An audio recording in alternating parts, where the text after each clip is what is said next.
नमस्कार दोस्तों, स्वागत है आप सबका फाइनेंस फैक्ट्स के एक और वीडियो में।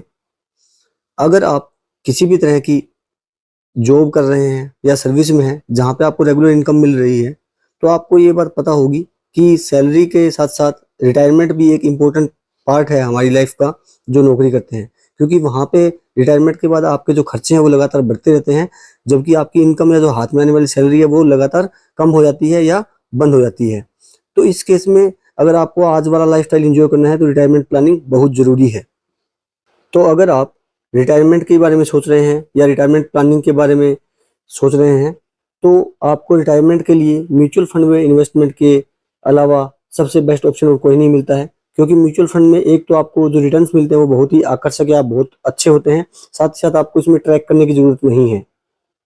तो आज की वीडियो में हम बात करेंगे कि रिटायरमेंट के लिए बेस्ट म्यूचुअल फंड कौन सा है जहां पर आप इन्वेस्टमेंट करके अपने लिए अच्छा रिटायरमेंट कॉर्पस क्रिएट कर सकते हैं।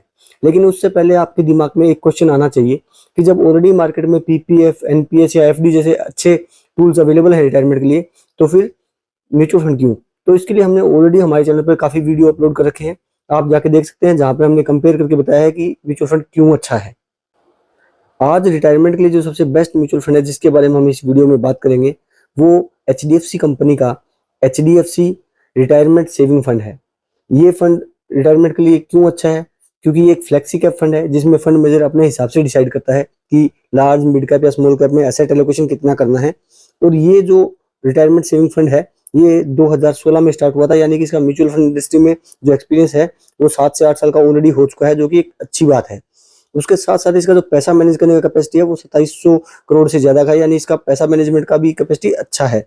साथ ही साथ इस जो एचडीएफसी रिटायरमेंट सेविंग फंड है इसका एक्सपेंस रेशियो 0.77% है, यानी कि काफी सस्ता है। और इसका पिछले 3 साल का रिटर्न 24% और पिछले 5 साल का जो रिटर्न है इसने 25% के हिसाब से अपने निवेशकों को कमा कर दिया है।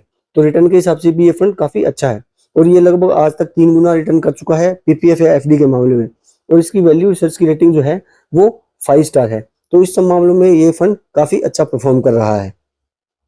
लेकिन फंड में इन्वेस्टमेंट करने से पहले आपको रिस्क और रिटर्न दोनों कैलकुलेट कर लेने चाहिए, क्योंकि रिस्क और रिटर्न हमेशा पैरेलल चलते हैं। जिसका रिटर्न ज्यादा है तो उसमें रिस्क भी ज्यादा रहता है। उसके साथ साथ आपको जो एचडीएफसी रिटायरमेंट सेविंग फंड में जो आप इन्वेस्टमेंट कर सकते हैं वो 100 रुपए से मिनिमम एसआईपी या लमसम कर सकते हैं। और इसका मैक्सिमम इन्वेस्टमेंट का कोई लिमिट नहीं है, आप कितना भी कर सकते हैं। लेकिन जो सबसे ध्यान रखने वाली बात है कि इसमें 5 ईयर्स का लॉक इन है, यानी कि आप 5 साल तक इसमें से पैसा विड्रॉ नहीं कर सकते हैं। अब हम इस पर्टिकुलर रिटायरमेंट सेविंग फंड में जो रिटर्न्स मिलने वाले हैं हमको, यानी रिटायरमेंट कॉर्पस हम कितना क्रिएट कर सकते हैं उसके बारे में अगर हम बात करेंगे, तो क्योंकि यहाँ पे हम लमसम और एसआईपी दोनों में इन्वेस्टमेंट कर सकते हैं, तो पहले हम लमसम इन्वेस्टमेंट अगर करते हैं तो उसमें रिटर्न्स के बारे में बात करते हैं। तो यहाँ पे हम जो एक्सपेक्टेड रिटर्न रखते हैं वो 19% रख रहे हैं, क्योंकि कंपनी ने ओवरऑल जो है अब तक यही का रिटर्न दिया है 19% का ही, लेकिन रिटर्न्स की कोई गारंटी नहीं है। तो अगर हम यहाँ पे 2.5 लाख रुपए इन्वेस्ट करते हैं 10 साल के लिए इसी रेट पे, तो हमारा जो कॉर्पस है वो 14 लाख के करीब हो जाता है। लेकिन उसी पैसे को अगर हम 20 साल के लिए इन्वेस्टमेंट करके रखते हैं तो हमारा जो कॉर्पस क्रिएट होता है वो लगभग 81 लाख रुपए करीब हो जाएगा। क्योंकि हमको रिटायरमेंट लंबे समय के लिए सोचनी है रिटायरमेंट के लिए, तो अगर हम इसी पैसे को 30 साल के लिए रखते हैं तो हमारा जो कॉर्पस क्रिएट होता है 30 साल के बाद में वो लगभग 4 करोड़ 60 लाख के करीब हो जाता है, जो कि काफी अच्छा है।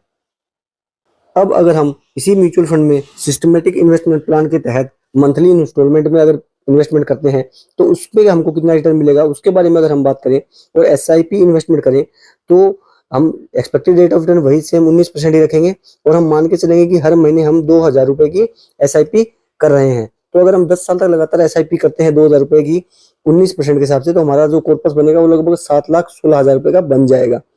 लेकिन अगर उसी एसआईपी को अगर हम 20 साल के लिए कंटिन्यू करते हैं और इन्वेस्टेड रहते हैं तो हमारा जो रिटायरमेंट कॉर्पस है वो लगभग 54 लाख का बन जाता है।